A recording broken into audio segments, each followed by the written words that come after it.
Jangan pernah tertipu oleh senyum manis seorang menantu. Karena di balik parfum mahalnya, mungkin ada aroma pengkhianatan yang sedang membusuk. Aku kembali dari Singapura hanya untuk menemukan rumah anakku berubah menjadi pesta pora harta. Sementara di sebuah gudang gelap yang pengap, putra tunggalku dibiarkan merintih dalam kondisi dirantai dan sekarat tanpa setetes pun air. Kisah ini adalah peringatan bagi kita semua, bahwa kejahatan paling kejam seringkali datang dari orang terdekat. Tuliskan di kolom komentar dari mana asal kota Anda menyaksikan video ini. Dan jangan lupa tekan tombol subscribe di channel ini, agar Anda tidak ketinggalan kelanjutan kisah drama yang menguras emosi dan memberikan pelajaran berharga tentang keadilan ini. Langit Singapura sore itu berwarna abu-abu, seolah mencerminkan hati Baskoro yang kian merapuh di usia senjanya. Sebagai pria yang menghabiskan 40 tahun hidupnya mengejar bayang-bayang kejahatan, Sunyi adalah kawan lamanya. Namun, Sunyi kali ini terasa berbeda. Ada getaran aneh di dadanya, sebuah firasat yang hanya dimiliki oleh seorang ayah dan seorang pemburu. Sudah 90 hari berlalu tanpa suara Adrian. Adrian, putra tunggalnya yang memiliki hati selembut sutra, biasanya tak pernah absen mengirimkan pesan meski hanya sekedar menanyakan cuaca. Ayah, jangan lupa minum air hangat. Atau, ayah, bunga melati di halaman sudah mekar. Kata-kata sederhana itu adalah napas bagi Baskoro. Namun kini, kotak masuknya kosong. Hanya ada gema dari masa lalu yang menghantui pikirannya. Baskoro menatap paspornya. Di usianya yang ke-68, ia seharusnya menikmati masa pensiun dengan tenang, menonton burung-burung di taman. Namun instingnya berteriak. Ia teringat wajah Siska, menantunya. Wanita dengan senyum yang terlalu sempurna, namun memiliki mata yang tak pernah benar-benar tersenyum. Siska adalah wanita yang dinikahi Adrian setahun lalu dengan penuh cinta. Saat itu, Baskoro ingin percaya bahwa putranya telah menemukan pelabuhan terakhir. "Aku harus pulang," bisiknya pada angin. Tanpa kabar, tanpa perayaan, Baskoro mengemas koper kecilnya. Ia tidak butuh banyak barang, ia hanya butuh kepastian. Di dalam pesawat menuju Jakarta, ia menatap awan yang bergulung-gulung. Di balik ketenangan wajahnya yang berwibawa, ada badai yang mulai terbentuk. Ia bukan lagi perwira tinggi yang memberikan perintah di meja hijau. Ia adalah seorang ayah yang merasa belahan jiwanya sedang dalam bahaya. Jakarta menyambutnya dengan udara yang menyesakkan, namun hatinya jauh lebih sesak. Perjalanan menuju Permata Hijau terasa seperti jalan setapak menuju misteri yang ia harap tak pernah ada. Rumah mewah di Permata Hijau itu biasanya berdiri dengan angkuh, mencerminkan keberhasilan Adrian sebagai pengusaha muda. Namun, saat taksi yang membawa Baskoro berhenti di depan gerbang, ia melihat pemandangan yang menyakitkan mata. Gerbang besi yang biasanya tertutup rapat, kini terbuka lebar, seolah-olah rumah itu telah kehilangan penjaganya. Baskoro turun dengan langkah pelan namun pasti. Sepatu kulitnya menginjak rumput halaman yang sudah setinggi lutut. Tanaman melati kegemaran Adrian tampak layu dan coklat, mati karena haus yang panjang. Halaman ini adalah kebanggaan Adrian, tempat ia biasanya menghabiskan waktu pagi untuk merawat alam. Melihat kondisi ini, hati Baskoro mencelos. Adrian tidak mungkin membiarkan melatinya mati. Gumam Baskoro lirih. Ia melangkah menuju pintu utama. Aroma udara di sekitar rumah itu terasa berat. Ada bau lembab dan tak terurus yang menusuk hidung. Baskoro meletakkan tangannya di gagang pintu. Terkunci. Ia berkeliling ke arah samping, mencoba mencari akses lain. Matanya yang tajam menyisir setiap sudut. Ia melihat jendela-jendela yang tertutup rapat oleh gorden tebal, seolah menyembunyikan sesuatu yang memalukan dari dunia luar. Sunyi di dalam rumah itu terasa mencekam. Tak ada suara tawa, tak ada denting piring, bahkan tak ada suara televisi. Hanya ada desis angin yang melewati celah-celah ventilasi. Baskoro menarik napas dalam-dalam, mencoba menenangkan detak jantungnya yang kian liar.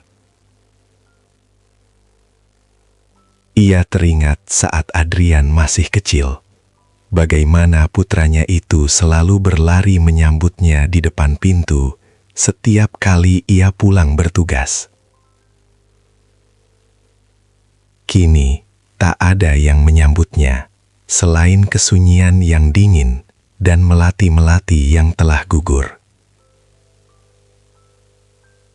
Di saat itulah, Baskoro menyadari bahwa rumah ini bukan lagi sebuah tempat tinggal, melainkan sebuah kotak perhiasan yang telah kehilangan isinya. Baskoro akhirnya menemukan pintu dapur yang tidak terkunci rapat. Dengan gerakan seringan kapas, sebuah keahlian yang tak pernah hilang. Meski rambutnya telah memutih, ia menyelinap masuk.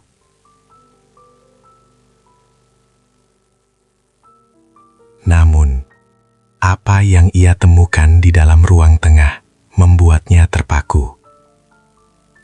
Bukan Adrian yang menyambutnya. Di atas sofa kulit yang mahal, Siska duduk dengan anggun, mengenakan gaun sutra yang harganya mungkin setara dengan gaji buruh setahun. Di sampingnya, Nyonya Ratna, ibunya, sedang menyesap teh dari cangkir porselen terbaik milik keluarga. Di meja marmer itu, berserakan tas-tas bermerek dan perhiasan yang berkilau di bawah lampu kristal. Suara tawa mereka yang renyah memenuhi ruangan. Namun, bagi Baskoro, tawa itu terdengar seperti parutan di atas luka. "Ah, Ibu, tas ini sangat cocok dengan gaun yang kita lihat di Paris kemarin. Kita harus memesannya sebelum habis," ujar Siska dengan nada manja. "Tentu sayang, uang Adrian masih sangat banyak. Lagi pula, dia tidak akan butuh uang itu lagi kan?" Nyonya Ratna menyahut sambil tertawa kecil. Sebuah tawa yang mengandung racun. Baskoro berdiri di balik pilar. Arannya mengepal hingga buku-bukunya memutih. Ia melihat mereka sedang merayakan kemewahan di saat sang pemilik rumah tak terlihat batang hidungnya. Tak ada sedikit pun raut kesedihan atau kekhawatiran di wajah kedua wanita itu. Mereka tampak seperti ratu yang baru saja memenangkan tahta melalui pertumpahan air mata orang lain. Baskoro sengaja melangkah keluar dari bayangan, membiarkan bunyi langkah kakinya menggema. Siska terlonjak, cangkir di tangannya hampir terjatuh. Wajahnya yang tadinya ceria berubah pucat dalam sekejap. Namun dengan cepat ia memasang topeng keramahan yang palsu. "Ayah, mengapa tidak memberi kabar kalau mau datang?" tanya Siska. Suaranya sedikit bergetar, mencoba menutupi kegugupan yang luar biasa. Matanya melirik arah ibunya, mencari dukungan. Baskoro tidak menjawab. Ia hanya menatap mereka dengan tatapan dingin sedingin es kutub. Tatapan yang mampu membuat penjahat paling licin sekalipun mengaku kalah. "Aku hanya menatap mereka dengan tatapan dingin sedingin es kutub. Tatapan yang mampu membuat penjahat paling licin sekalipun mengaku kalah. Di dalam mataku, mereka bukan lagi keluarga. Mereka adalah teka-teki gelap yang harus kupecahkan. Aku berdiri di sana, berdiri sebagai seorang ayah yang mencium aroma pengkhianatan di setiap sudut ruangan yang mereka sebut rumah. Di mana Adrian? Suaraku keluar seperti gesekan logam, rendah namun penuh penekanan. Aku melihat Siska menelan ludah susah payah. Jemarinya yang dihiasi kuteks merah menyala tampak gemetar saat ia meletakkan cangkir porselen itu ke meja. "Adrian, dia sedang pergi keluar kota ya. Ada proyek besar di Kalimantan yang tidak bisa ditinggalkan," jawab Siska dengan nada yang dipaksakan ceria. Namun matanya tidak berani bertemu dengan mataku. Ia menatap ke arah tas-tas bermerek di atas meja, seolah mencari perlindungan di sana. Dia bilang mungkin akan di sana selama beberapa bulan. Sinyal di sana buruk, itu sebabnya dia jarang menelpon. Aku melangkah mendekat, perlahan namun pasti. Setiap langkahku adalah detak jantung yang menuntut kebenaran. Kalimantan? Ulangku pelan. Adrian sangat mencintai melatihnya Siska. Dia tidak akan pernah membiarkan bunganya mati kekeringan hanya karena urusan duniawi. Dia juga tidak akan pernah membiarkan ayahnya menunggu dalam sunyi selama 90 hari tanpa satupun kata halo. Nyonya Ratna, yang sejak tadi terdiam, kini ikut berbicara dengan suara yang dibuat sedemikian rupa agar terdengar prihatin. Namanya juga anak muda Pak Baskoro. Dunia bisnis kadang membuat mereka lupa pada rumah. Kami di sini justru sedang menjaga aset-asetnya agar tetap aman. Aku melirik tumpukan perhiasan dan katalog barang mewah di depan mereka. Menjaga aset, atau sedang merayakan pesta di atas ketidakhadirannya. Siska berdiri, wajahnya mulai memerah antara malu dan marah yang tertahan. Ayah jangan berpikiran buruk. Kami lelah mengurus rumah besar ini sendirian. Kalau ayah datang hanya untuk menuduh, mungkin sebaiknya ayah istirahat dulu di kamar tamu. Kami sudah menyiapkan semuanya. Aku tersenyum tipis, sebuah senyum yang tidak mencapai mata. Aku tahu mereka sedang mencoba mengusirku secara halus ke dalam kotak peraduan. Namun, instingku yang telah terasah selama puluhan tahun di dunia intelijen menangkap sesuatu yang lebih dari sekadar kebohongan. Ada aroma kecemasan yang mereka sembunyikan di balik parfum mahal mereka. Aku berpura-pura mengangguk, membiarkan mereka merasa telah menang untuk sementara. Namun dalam hati, aku bersumpah, malam ini rembulan akan menjadi saksi bahwa aku tidak akan menutup mata sebelum menemukan jejak anakku. Malam jatuh di permata hijau dengan kepekatan yang tidak biasa. Aku berbaring di kamar tamu, menatap langit-langit yang tinggi, namun telingaku tetap terjaga, menangkap setiap detak jarum jam dan derit lantai kayu. Rumah ini terlalu besar untuk dihuni oleh dua wanita yang hanya peduli pada kemilau harta. Di mana Adrian? Pertanyaan itu terus menghujam batinku seperti jarum-jarum halus yang tak terlihat. Sekitar pukul 2 dini hari, saat seluruh dunia tampak terlelap, aku bangkit tanpa suara.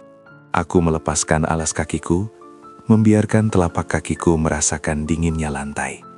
Menyatu dengan napas rumah ini. Aku berjalan menyusuri lorong panjang, melewati kamar utama yang pintunya sedikit terbuka, menampilkan Siska yang terlelap dengan ponsel di tangannya. Layar itu masih menyala, menampilkan situs belanja online. Betapa malangnya anakku, menyerahkan hatinya pada wanita yang hanya mencintai angka-angka di saldo bank. Aku terus melangkah, hingga sampai ke bagian belakang rumah. Dekat dengan taman yang telah mati, tiba-tiba, langkahku terhenti. Di tengah kesunyian malam, aku mendengar sebuah suara. Bukan suara angin, bukan pula derit pohon. Itu adalah suara serak yang sangat tipis, nyaris seperti bisikan hantu yang memohon ampun. Apa? Air. Darahku seolah berhenti mengalir. Suara itu berasal dari arah gudang tua yang terletak di ujung koridor pelayan. Sebuah bangunan kecil yang terpisah dari rumah utama. Aku mempercepat langkahku, mengabaikan dingin yang menusuk tulang. Semakin dekat aku dengan pintu besi gudang itu, semakin jelas rintihan itu terdengar. Itu bukan suara hantu. Itu adalah suara manusia yang sedang berada di ambang batas antara hidup dan mati. Aku mencoba memutar gagang pintunya. Terkunci rapat. Bukan hanya terkunci, tapi ada gembok besar yang melingkar di sana. Seolah-olah apa yang ada di dalamnya adalah rahasia paling mengerikan yang tidak boleh dilihat dunia. Aku menempelkan telingaku ke pintu besi yang dingin. Adrian, apakah itu kamu, nak? Bisikku dengan suara bergetar. Hening sejenak. Lalu terdengar suara gesekan logam yang memilukan hati. Bunyi rantai yang ditarik di atas lantai semen. Bah. Suara itu pecah. Itu adalah suara Adrian, namun sangat lemah. Seolah-olah nyawanya hanya tersisa sehelai benang. Di detik itu, duniaku runtuh. Anak yang kubesarkan dengan penuh kasih. Anak yang selalu aku jaga agar tidak tergores harga dirinya. Kini merintih di balik pintu besi, seperti pesakitan yang terlupakan. Kemarahan mulai membakar dadaku. Namun aku tahu, di rumah ini, aku harus tetap menjadi harimau yang tenang, agar bisa menyelamatkannya dengan sempurna. Suara rantai itu terus berdenting di kepalaku, menciptakan luka yang lebih dalam dari peluru manapun yang pernah menyentuh kulitku. Aku berdiri di depan pintu gudang itu dengan napas yang memburu. Rasanya ingin sekali aku mendobrak pintu ini sekarang juga, menghancurkan segala penghalang dan mendekap Adrian. Namun, aku adalah seorang prajurit. Aku tahu bahwa gerakan yang terburu-buru hanya akan membuat lawan bersiaga. Aku kembali ke rumah utama dengan langkah yang dipenuhi dendam yang terukur. Aku menuju dapur, mencari sesuatu yang bisa membantuku. Di sana, di bawah wastafel, aku menemukan sebuah kotak perkakas tua yang berdebu. Mataku tertuju pada sebuah tang pemotong besi yang besar. Alat ini terasa berat di tanganku. Berat yang sama dengan tanggung jawabku sebagai seorang ayah yang telah gagal melindungi anaknya dari serigala berbulu domba. Aku membawa alat itu kembali ke gudang. Cahaya bulan yang masuk melalui celah ventilasi menyinari gembok besar itu. Dengan satu tarikan napas panjang, aku memposisikan rahang tang itu pada pengait gembok. Otot-otot lenganku yang sudah menua menegang, mengeluarkan kekuatan sisa-sisa kejayaan masa laluku.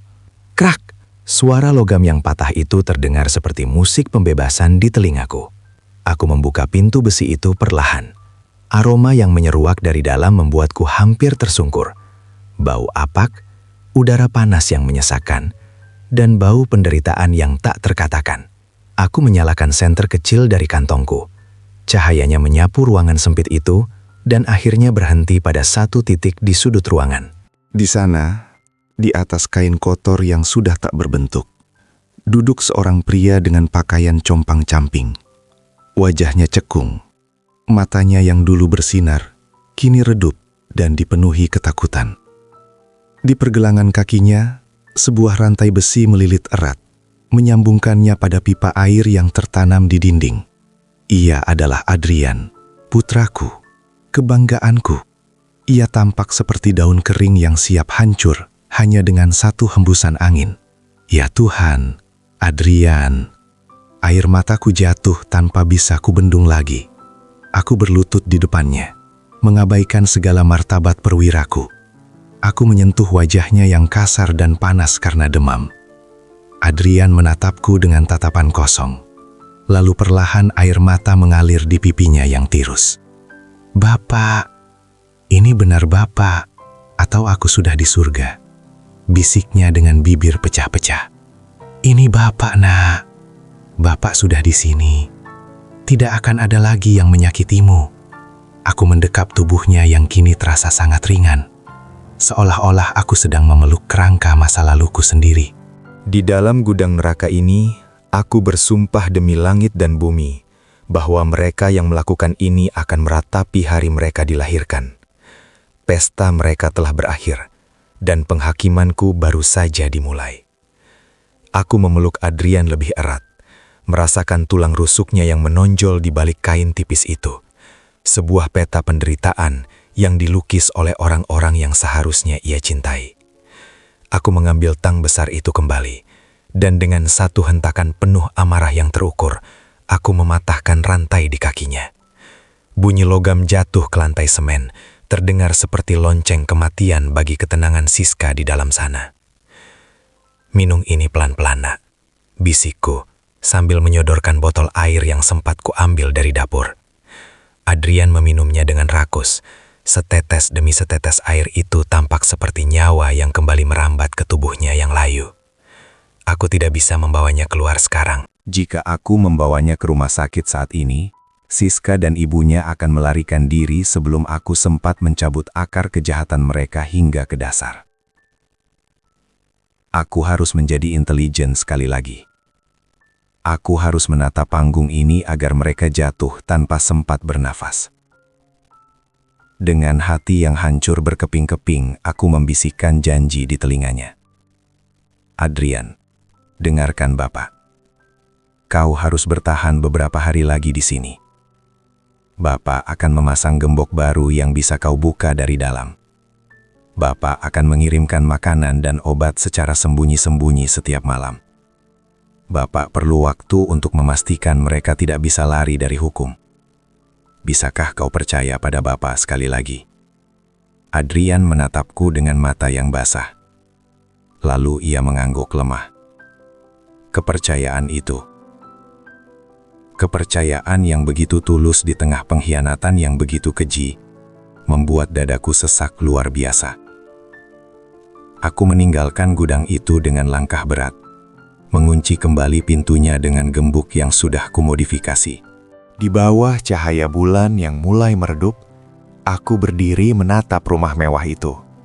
Di sana, di atas lantai 2, dua iblis sedang bermimpi tentang berlian.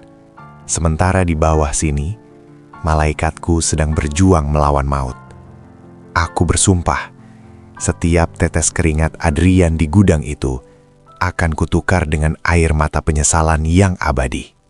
Episode 8. Surat dari Neraka. Pagi harinya, aku duduk di meja makan dengan wajah setenang telaga. Meskipun di dalamnya tersimpan badai yang siap menghancurkan apa saja. Siska turun dengan wajah segar. Aroma parfumnya yang mahal menyeruak, mencoba menutupi bau busuk dari jiwanya. Ia tersenyum padaku, sebuah senyum yang kini kulihat sebagai seringai pemangsa. Ayah tidurnya nyenyak? Maaf kalau rumah ini agak berisik semalam. Mungkin hanya kucing liar? Ucapnya sambil menuangkan kopi ke cangkirku. Nyenyak sekali, Siska. Jawabku pelan sambil menyesap kopi yang terasa sepahit empedu. Hanya saja, aku merindukan Adrian. Bisakah kau hubungi dia? Aku ingin mendengar suaranya sebentar saja.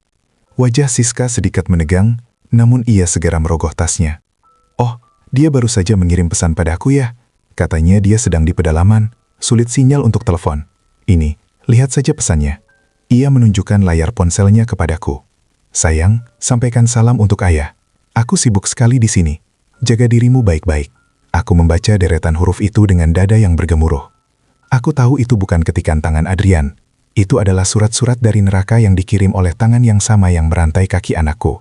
Aku mengembalikan ponsel itu dengan tangan yang stabil, meski jiwaku ingin sekali meremukkan benda itu. Begitu ya? Baguslah kalau dia sehat, kataku dingin. Aku kemudian mengeluarkan ponselku sendiri secara diam-diam di bawah meja. Aku tidak menghubungi polisi lokal. Aku menghubungi seorang kawan lama, Jenderal Navarro, komandan pasukan elit yang dulu pernah berhutang nyawa padaku. Aku mengirimkan satu kode singkat. Harimau dalam kepungan serigala. Butuh tim medis bayangan dan pengawas udara. Sekarang, sepanjang hari itu, aku memperhatikan bagaimana Nyonya Ratna mulai mengepak koper-koper besar. Mereka berbicara tentang penerbangan ke luar negeri, tentang kebebasan yang sudah di depan mata.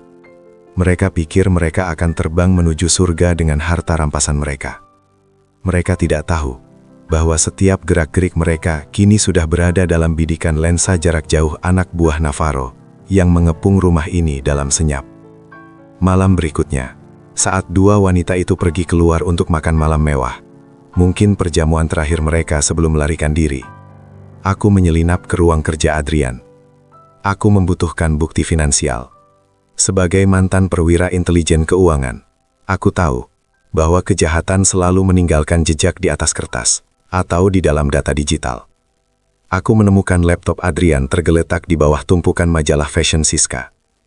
Dengan bantuan perangkat kecil yang dikirimkan anak buah Navarro melalui pagar belakang, aku berhasil menembus enkripsi sistemnya. Apa yang kutemukan di sana membuatku harus menutup mulut agar tidak berteriak. Ada tabel yang dibuat oleh Siska di sebuah folder tersembunyi. Tabel itu berisi catatan transaksi Bank Adrian yang disandingkan dengan catatan hukuman. 15 Maret, patah tulang lengan kiri, transfer 50.000 USD. 20 April, luka robek di pelipis, transfer 75.000 USD. 25 Mei, penyekapan gudang, saldo dikosongkan. Setiap luka di tubuh anakku memiliki harga. Setiap tetes keringat dan arangan Adrian adalah angka yang mereka gunakan untuk membeli tas, sepatu, dan menutupi hutang judi online yang menggunung. Ini bukan lagi sekadar kekerasan domestik. Ini adalah perampokan nyawa yang direncanakan dengan sangat dingin. Siska bukan hanya menantu yang durhaka, ia adalah seorang akuntan rasa sakit. Aku menyalin semua data itu ke dalam penyimpanan rahasia. Air mataku jatuh menetes ke atas keyboard. Bagaimana bisa seorang manusia tidur nyenyak di atas penderitaan pasangannya sendiri? Bagaimana bisa mereka tertawa di meja makan, sementara orang yang memberi mereka makan sedang dirantai dalam kegelapan? Logikaku memerintahkan untuk segera bertindak, namun hatiku berkata, "Tunggu. Biarkan mereka merasa berada di puncak kemenangan sebelum aku menjatuhkan mereka ke jurang yang paling dalam." Aku menghapus jejakku, kembali ke kamar, dan menunggu fajar terakhir bagi kebohongan mereka. Fajar terakhir telah tiba. Hari ini, Siska dan ibunya berencana terbang menuju Brasil, sebuah negara yang mereka pikir akan melindungi mereka dari jangkauan hukum Indonesia. Aku melihat mereka begitu bersemangat, memakai pakaian terbaik seolah-olah akan menghadiri pesta akbar di awan. "Ayah, kami harus pergi menyusul Adrian ke Kalimantan secara mendadak." Ada masalah di proyeknya. Siska berbohong lagi. Kali ini dengan air mata palsu yang hampir membuatku kagum akan aktingnya. "Ayah jaga rumah ya. Nanti Adrian akan menelpon ayah malam ini." "Tentu Siska. Pergilah. Pastikan tidak ada yang tertinggal," jawabku sambil tersenyum tipis. Aku melihat mereka masuk ke dalam mobil jemputan mewah. Begitu mobil itu menghilang dari pandangan, suasana tenang di rumah itu pecah. 3 van hitam tanpa plat nomor masuk ke halaman rumah. Pasukan taktis Navarro turun dengan gerak cepat namun tanpa suara. Tim medis militer langsung berlari menuju gudang. Aku memimpin mereka ke pintu besi itu. Saat pintu terbuka, tim medis terkesiap melihat kondisi Adrian. Mereka dengan sangat hati-hati mengangkat tubuh ringkih anakku ke atas tandu. "Bapak," Adrian berbisik saat ia melewati ambang pintu gudang untuk terakhir kalinya. Cahaya matahari pagi menyentuh wajahnya, dan ia memejamkan mata, seolah cahaya itu adalah keajaiban yang tak pernah ia sangka akan dilihatnya lagi. "Sudah selesai, Nak. Sekarang giliran Bapak yang bekerja," kataku sambil mengelus dahi panasnya. Aku masuk ke dalam salah satu mobil operasional. Kami menuju bandara, bukan untuk mencegah mereka terbang, tapi untuk memberikan sebuah perpisahan yang akan mereka ingat seumur hidup. Aku memegang ponselku, menunggu sinyal dari anak buah Navarro yang sudah berada di dalam terminal. Panggung sudah siap, lampu sorot sudah menyala, dan aku, Baskoro, akan menjadi sutradara bagi kehancuran mereka yang paling elegan. Di lobi bandara nanti, dunia akan melihat bahwa tidak ada tempat bersembunyi bagi mereka yang tega merantai cinta demi harta. Aku duduk di sudut kafe yang remang. Topi baseball menutupi sebagian wajahku yang kini keras seperti pahatan batu. Jenderal Navarro berdiri di sampingku dengan setelan sipil, namun wibawanya tetap memancarkan ancaman yang nyata bagi siapapun yang berbuat nista. Melalui layar monitor kecil, aku melihat mereka, Siska dan ibunya, berjalan di terminal keberangkatan internasional dengan langkah angkuh, seolah-olah lantai bandara ini adalah karpet merah menuju kebebasan. Mereka tertawa, tawa yang sangat menyakitkan telingaku, karena aku tahu tawa itu dibeli dengan rintihan Adrian di gudang pengap. Saat mereka sampai di depan counter check-in limusin mewah untuk menuju pesawat, aku memberi kode pada Navarro.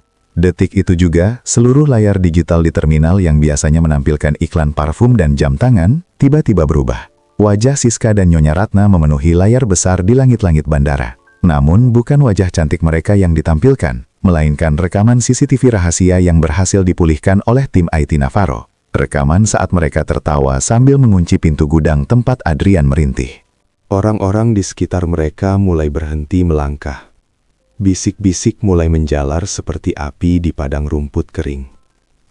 Siska mendongak, dan kulihat warna wajahnya luntur seketika, berubah menjadi pucat pasi seputih kapas. Aku melangkah keluar dari bayangan, membelah kerumunan yang kini mulai mengepung mereka. Suara sepatuku di lantai marmer terdengar seperti detak gonceng kematian. Siska gemetar.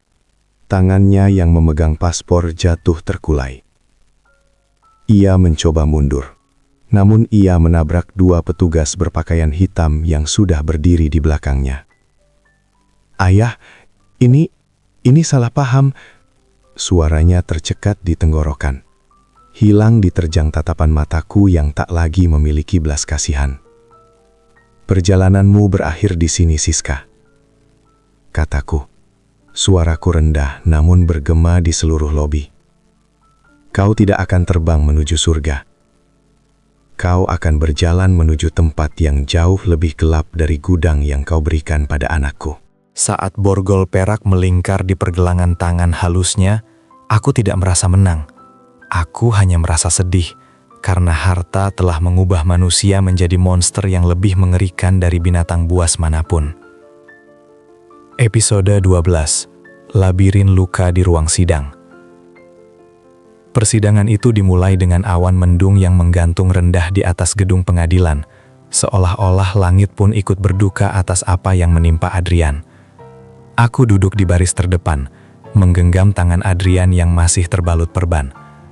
Anakku sudah bisa duduk, namun matanya masih menyimpan trauma yang dalam, seperti telaga yang tak pernah lagi disentuh cahaya matahari. Siska dan ibunya duduk di kursi pesakitan. Tak ada lagi gaun sutra atau parfum mahal. Mereka mengenakan rompi tahanan berwarna oranye mencolok, sebuah warna yang meruntuhkan segala keangkuhan yang selama ini mereka banggakan. Pengacara mereka mencoba membangun narasi tentang tekanan mental. Namun aku sudah menyiapkan pedang kebenaran yang tidak akan bisa dipatahkan oleh kebohongan apapun. Mendoza, pengacara yang kuutus, berdiri dengan tenang. Ia tidak membawa banyak bicara. Ia hanya membawa sebuah layar proyektor. Yang mulia, suara Mendoza memecah kesunyian ruang sidang. Kami tidak akan berdebat tentang perasaan. Kami akan berbicara tentang angka. Di layar itu, muncul tabel yang kutemukan di laptop Siska. Tabel yang kusebut sebagai tabel air mata. Setiap baris data diputar perlahan. 15 Maret, cedera tulang rusuk, transfer 50.000 USD. Mata Adrian berkaca-kaca melihat catatan itu. Ia baru menyadari bahwa setiap pukulan yang ia terima adalah transaksi bisnis bagi istrinya. Orang-orang di ruang sidang menarik napas panjang karena terkejut. Beberapa pengunjung bahkan menutup mulut mereka, tak percaya ada kekejaman yang begitu terorganisir di dalam sebuah ikatan suci pernikahan. Setiap inci rasa sakit di tubuh korban memiliki nilai dolar bagi terdakwa. Lanjut Mendoza. Aku menatap Siska. Ia menunduk dalam, mencoba menyembunyikan wajahnya dari sorotan kamera dan tatapan penuh jijik dari semua orang. Di titik ini, logikaku merasa puas melihat mereka tersudut. Namun, hatiku tetap menangis. Kemenangan di ruang sidang ini tidak akan pernah bisa mengembalikan tawa Adrian yang hilang. Tidak akan bisa menghapus ingatan tentang dinginnya rantai yang melilit kakinya. Persidangan terjadi saat hakim mengizinkan aku untuk memberikan pernyataan sebagai saksi kunci. Aku berdiri di mimbar, namun aku tidak menatap hakim. Aku memutar tubuhku, menatap langsung ke arah Siska dan Nyonya Ratna. Seluruh ruangan mendadak hening, seolah-olah oksigen di sana ikut menipis karena ketegangan yang memuncak. Aku menghabiskan 40 tahun hidupku memburu penjahat paling licin di negeri ini. Suaraku bergetar, bukan karena takut, tapi karena menahan badai emosi yang siap meledak. Aku pernah melihat wajah pembunuh, pencuri, dan pengkhianat. Tapi aku belum pernah melihat wajah yang lebih mengerikan daripada kalian berdua. Aku mengambil tang pemotong besi yang kugunakan untuk membebaskan Adrian, yang kini telah disita sebagai barang bukti. Aku memegangnya tinggi-tinggi. Dengan alat ini, aku memutus rantai di kaki anakku. Tapi siapa yang akan memutus rantai trauma di jiwanya? Siapa yang akan mengembalikan malam-malam tanpa rasa takut baginya? Siska mulai menangis meraung, memohon ampun. Namun Nyonya Ratna tetap diam dengan wajah angkuh yang kini tampak seperti topeng retak. Amarahku membuncah, namun aku tidak mengumpat. Aku hanya membacakan setiap pesan palsu yang dikirim Siska kepadaku selama 3 bulan itu. Kau menulis, "Ayah, aku baik-baik saja." Sementara kau tahu anakku sedang meminum air keran untuk bertahan hidup. Kau menyebut diri sebagai istri, tapi kau bertindak sebagai algojo. Suaraku menggelegar di ruang sidang, membuat para petugas keamanan harus menenangkan massa yang mulai emosi. Di detik itu, aku membuat pilihan sulit. Aku bisa saja meminta hukuman mati atau tuntutan yang paling kejam. Namun, aku menatap Adrian yang menggeleng lemah ke arahku. Anakku, dalam segala penderitaannya, masih memiliki sekerumput kasih di hatinya. Aku menarik napas panjang, meredam api dendamku menjadi bara yang tenang. Aku tidak meminta nyawa kalian, kataku pelan, namun tajam. Aku hanya meminta kalian hidup cukup lama untuk mengingat setiap detik rintihan Adrian dalam kesunyian sel yang dingin. Hakim Gabriela mengetukkan palunya dengan keras, memutus segala perdebatan yang terjadi selama berjam-jam. Suara ketukan itu terdengar seperti vonis dari langit. Terdakwa Siska dinyatakan bersalah atas penyiksaan berencana dan pemerasan, dijatuhi hukuman 30 tahun penjara tanpa remisi. Suara sorak-sorai penonton sidang pecah, namun aku hanya terdiam. Siska jatuh pingsan di lantai, sementara Nyonya Ratna dijatuhi hukuman 25 tahun sebagai otak intelektual. Saat petugas menyeret mereka keluar, aku berdiri dan membimbing Adrian untuk berjalan keluar dari ruangan itu. Kami tidak menunggu sesi wawancara wartawan, kami hanya ingin pulang. Bukan ke rumah di Permata Hijau itu, tapi ke tempat di mana kami bisa bernapas tanpa bau pengkhianatan. Namun, di tengah langkah menuju parkiran, seorang dokter militer menghentikanku. Wajahnya tampak cemas. "Pak Baskoro, ada sesuatu yang harus kami sampaikan mengenai kondisi syaraf Adrian yang baru saja keluar dari hasil laboratorium lanjutan." Duniaku kembali berputar. Aku menatap Adrian yang tampak bingung. Dokter itu membawaku sedikit menjauh, membisikkan kenyataan pahit yang lebih tajam dari vonis penjara tadi. Infeksi sistemik dan malnutrisi jangka panjang telah merusak sebagian fungsi motorik dan memori jangka pendek Adrian. Ia mungkin tidak akan pernah benar-benar pulih. Ia akan hidup, namun ia akan selalu membawa cacat dari gudang itu selamanya. Aku menatap langit Jakarta yang kini berwarna jingga kemerahan. Kemenangan hukum sudah di tangan, tapi kenyataan bahwa anakku tidak akan pernah kembali menjadi Adrian yang dulu adalah luka yang tidak akan pernah sembuh. Aku harus membuat pilihan terakhir. Apakah aku akan menghabiskan sisa hidupku mengejar aset mereka yang tersisa? Atau aku akan mengabdikan seluruh waktuku untuk menjadi tongkat bagi Adrian yang kini rapuh? Di ambang senja itu, aku menyadari bahwa perjuanganku belum berakhir. Perjuangan yang sesungguhnya adalah bagaimana menyusun kembali kepingan hati anakku yang telah hancur menjadi debu. Aku membawa Adrian pulang ke sebuah rumah kecil di pinggiran kota, jauh dari kebisingan Permata Hijau yang kini terasa seperti kuburan kemewahan. Di sini, udara lebih tenang, meski kesunyian seringkali terasa mencekam. Aku menjadi bayang-bayang bagi langkahnya yang limbung, menjadi tangan yang menyuapinya saat jemarinya gemetar tak mampu memegang sendok. Setiap pagi, aku menatap Adrian yang duduk di teras, menatap kosong ke arah kebun melati yang baru kutanam. Ia seringkali lupa bahwa ia sudah makan, atau bertanya padaku di mana Siska berada. Sebuah pertanyaan yang selalu menghujam jantungku dengan belati yang sama setiap harinya. Memori jangka pendeknya seperti pasir yang tertiup angin. Ia mengingat kasih sayangku, namun ia kehilangan jejak waktu dan peristiwa. "Ayah, kenapa kakiku terasa sangat dingin?" tanyanya suatu sore, sambil meraba pergelangan kakinya yang kini sudah bersih dari rantai, namun masih menyisakan bekas luka parut yang menghitam. Aku berlutut di depannya, menggosok kakinya dengan minyak hangat, mencoba mengalirkan seluruh nyawaku ke dalam tubuhnya yang ringkih. "Hanya angin sore, Nak. Ayah di sini. Ayah akan selalu menghangatkanmu," bisikku dengan tenggorokan yang tercekat. Aku harus kuat. Sebagai mantan perwira, aku diajarkan untuk tidak menyerah pada keadaan. Namun, melihat putra tunggalmu kehilangan jati dirinya sedikit demi sedikit adalah medan tempur yang tak pernah kusiapkan. Aku mulai menjual seluruh aset mewah yang tersisa. Bukan untuk foya-foya, tapi untuk membiayai pengobatan sarafnya yang sangat mahal, berharap ada keajaiban yang tersisa di sisa umurku yang kian senja.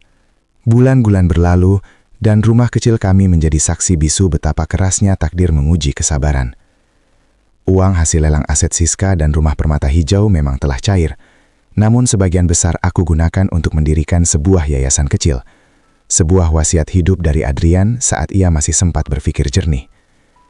Yayasan itu kuberi nama Melati Putih, sebuah tempat bernaung bagi para jiwa yang dirantai oleh pengkhianatan orang terdekat.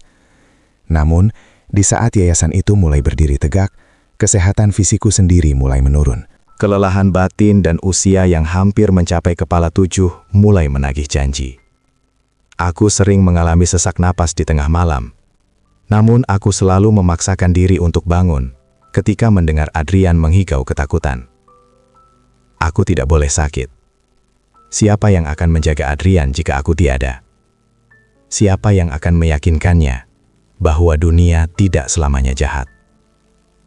Suatu malam, saat hujan turun dengan lebatnya, Adrian menatapku dengan binar mata yang tiba-tiba jernih. Untuk beberapa menit yang berharga, memorinya seolah kembali pulang. "Ayah, lepaskan aku," bisiknya sangat pelan. Aku tersentak, mengira ia bermimpi tentang gudang itu lagi. "Kau sudah bebas, Nak. Rantai itu sudah tidak ada." Ia menggeleng lemah. Air mata mengalir dari sudut matanya yang cekung. "Bukan itu. Lepaskan beban ayah. Aku melihat ayah semakin kurus karenaku. Ayah seharusnya bahagia di Singapura, bukan mencuci kakiku setiap hari." Kata-katanya menyayat jiwaku, lebih dalam dari apapun. Di saat ia kehilangan segalanya, ia masih mengkhawatirkan beban yang kupikul. Aku memeluknya erat, menangis dalam diam di bahunya yang tirus. Itulah malam terakhir aku melihat binar kejernihan di matanya, sebelum akhirnya ia kembali tenggelam dalam kabut lupa yang pekat. Malam itu, hening yang luar biasa menyelimuti kamar kami. Aku duduk di samping tempat tidur Adrian, menggenggam tangannya yang kini terasa sedingin es. Napasnya terdengar berat dan satu-satu. Dokter telah mengatakan bahwa kerusakan sistemik pada organ dalamnya akibat penyekapan berkepanjangan itu telah mencapai titik akhir. Tubuh Adrian terlalu lelah untuk terus berjuang melawan kerusakan yang diciptakan oleh tangan istrinya sendiri. "Nak, jika kau ingin pulang ke pangkuan ibu di surga, pergilah dengan tenang," bisikku di dekat telinganya, meski hatiku meraung menolak kenyataan. Ayah sudah menyelesaikan tugas ayah. Siska dan ibunya sudah membusuk di penjara. Keadilan sudah tegak, dan namamu akan selalu hidup di yayasan kita. Adrian menarik nafas panjang terakhirnya. Sebuah senyum tipis, sangat tipis, menghiasi bibirnya yang pucat. Ia tidak mengucapkan kata-kata, namun genggaman tangannya yang sempat mengeras seolah mengatakan terima kasih. Lalu, genggaman itu melonggar. Perlahan, detak nadinya hilang dari bawah jemariku. Adrian telah bebas. Bukan lagi bebas dari gembok besi, tapi bebas dari raga yang telah tersiksa dan memori yang telah koyak. Aku tidak berteriak. Aku hanya menundukkan kepala di atas dadanya yang tak lagi berdenyut. Aku adalah pemenang di pengadilan. Aku adalah harimau yang berhasil menerkam musuhnya. Namun aku adalah ayah yang kalah melawan maut. Di dalam kamar yang sunyi itu, aku menyadari bahwa pengampunan dan kedamaian adalah harga yang sangat mahal. Aku menutup matanya dengan lembut, mencium keningnya untuk terakhir kali, dan membiarkan air mataku membasahi kain kafan yang akan menjadi selimut abadinya. Di ujung doa ini, Aku melepaskan putraku menuju cahaya, meninggalkan aku sendiri dalam kemenangan yang terasa sangat sepi. Malam itu, dunia seolah berhenti berputar. Aku berdiri di depan makam yang masih basah, di bawah naungan pohon Kamboja yang menggugurkan bunganya satu demi satu, seolah ikut menaburkan duka di atas nisan Adrian. Angin malam berbisik lirih, membawa aroma tanah dan kenangan tentang tawa anakku yang kini telah menjadi rahasia bumi. Aku pulang ke rumah kecil kami, namun rumah itu tak lagi memiliki detak jantung. Aku duduk di kursi rotan di teras, menatap kursi kosong di hadapanku, tempat Adrian biasanya duduk menanti mentari. Tak ada lagi pertanyaan tentang Melati, tak ada lagi igauan ketakutan tengah malam. Hanya ada sunyi yang merayap, melilit jiwaku yang kian rentah. Aku memandangi tanganku yang keriput. Tangan ini telah memutus rantai logam, telah menyuapkan bubur, dan akhirnya telah menaburkan bunga terakhir. Dalam kesendirian itu, aku menyadari bahwa dendam yang dulu membakar dadaku telah padam, menyisakan abu yang dingin. Kemenangan hukum yang kukejar dengan sisa tenagaku terasa hampa tanpa kehadiran sosok yang kubela. Namun, di tengah keputusasaan itu, aku melihat tunas Melati baru mulai menyembul dari tanah pot yang dulu Adrian rawat. Hidup ternyata seperti itu. Ia akan terus berjalan meski hati kita telah berhenti di satu titik waktu. Aku mengambil sisa tabunganku dan berkas-berkas yayasan Melati Putih. Aku tahu, meski Adrian telah tiada, penderitaannya tidak boleh sia-sia. Aku harus memastikan bahwa tidak akan ada lagi Adrian-Adrian lain yang dibiarkan merintih dalam kegelapan tanpa ada tangan ayah yang merangkulnya.